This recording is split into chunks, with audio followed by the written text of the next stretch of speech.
কৃষ্ণ কৃষ্ণ আজি পিছে দুপৰীয়া সাজটো হ'ল দেই কিহেৰে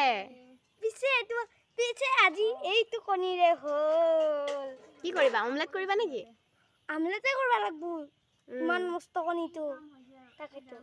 আপোনালোকে এই কণীটোৰ নাম জানেনে বাৰু কি বাৰু কোৱাচোন আমিতো নাজানো এইটো খিলখিলি কণী খায় আৰু এইটো কণী খাই ল'বা দিয়া গাইছ এইটো বোলে খিলখিলি কণী কণীটো দেখাত ইমানেই মৰম লগা আপোনালোকেও এইটো খাই চাব পাৰে বহুত এইটো পুষ্টিকৰ হয় ভাল ইয়াৰ বেনিফিটছ বহুত আছে ইয়াৰ খিলখিলি কণীৰ বেনিফিটছটো কি আছে কোৱাচোন বাৰু আপোনালোকে শক্তিশালী হ'ব আৰু বেছি ধুনীয়া দেখা হ'ব আৰু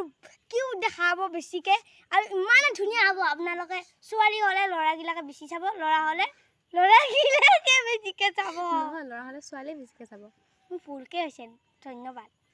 আপোনালোকে এইটো অৰ্ডাৰ নিদিব দেই দিব এইটো মই বেচি আছোঁ বিৰাট কম দামত বেছি দামত কিনি পেলাই আপোনালোকক কম দামত বেচি আছোঁ এইটো হৈছে 100 টকা আপোনালোকে কিনিবলৈ নাপাহৰিব আৰু ইয়াতে ওপৰতে লিংকটো দিয়া আছে বাই আজিলৈ ইমানে কণী